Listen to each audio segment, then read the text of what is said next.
Welcome to Recruiting Headquarters on Tackle Primetime, powered by NCSA. Tonight, we're continuing to run through the Tackle Top 200, and later, we'll tell you how to get the right video to college coaches. Here's Coach and Coach. We're back again this week on Primetime to continue to break down our list of the top players in America and pass along cutting-edge recruiting information to all the student athletes and fans watching. This episode, we'll be breaking down the top linebackers across the country.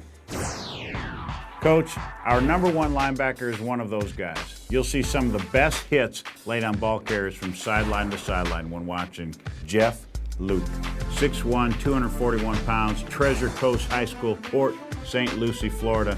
He's an impact player, physical, nasty, plays with his hair on fire, you gotta love it. He's instinctive and athletic, can get into coverage, and is a good blitzer too. He's got that explosive last 6 inches to snap hips and deliver a blow to a ball carrier or a blocker.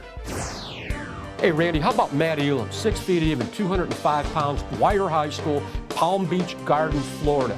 He's explosive to the ball, Randy. He runs through the ball carrier, not to the ball carrier. And you know how important that is for a linebacker. He's instinctive. He uses great inside, outside angles to get to the ball carrier in pursuit. He could be a top Will or Mike linebacker. We need to see him play a little bit more in space. It's great to be back with Primetime. Here are some of the other top linebacker prospects, Coach. Nick Forbes, 6 feet 1 inches tall, 223 pounds, from Thomas Johnson High School in Fredrick, Maryland. Again, a sudden player, a form tackling clinic, if you will. He'll hit the opponent, boom, right in the mouth, has a nose for the football, terrific downhill player, and here's the other thing. He's tough inside, but he can play sideline to sideline. He's one of those effort guys. There's no doubt about it. You love a willing effort type of player. The next guy is C.J. Mosley, 6'2", 215 pounds, from Theodore High School, Theodore, Alabama. Instinctive and quick enough to beat blockers to the spot. Good effort guy, chases and competes. Love this kid.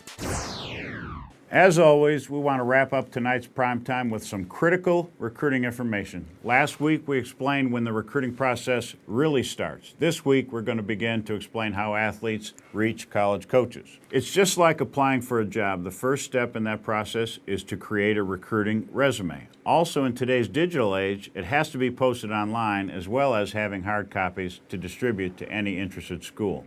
Coach, with your many years as a recruiting coordinator, and one of the very best, I might add, what are some of the keys to producing a good resume for a college coach? You know, Randy, many of the key points to include on the resume are obvious, but oftentimes they're forgotten.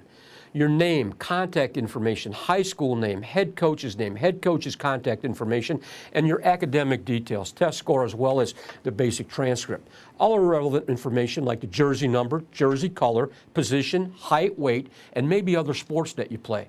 A key part of your resume should also be the quality of your highlight video, including a game video. You need to paint a positive and complete picture of yourself for a college coach, to be fair to that coach and to be fair to yourself. He needs to know what type of student athlete you are.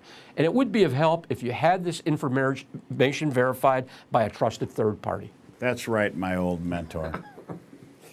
Just to elaborate on one key part Coach just mentioned, college coaches need quality video to evaluate an athlete correctly. Trust me, as a guy who's watched a lot of tape, when we received a tape or a DVD that was tough to watch or had too many bells and whistles, that tape would be thrown back in the pile. For sure, there was no way I'd show the head coach that film. Not at all. Finally, know who you're sending this resume or link to. If you send it in blindly without a coach's name or recruiting staff member looking for it, don't count on your information ever getting looked at. Is there any additional information, Coach, you'd give us? Absolutely, Randy. Athletes need to remember to sequence their highlight video with their most impressive plays up front and provide the correct angle and zoom. A spot shadow can also go a long way in getting yourself noticed by a college coach.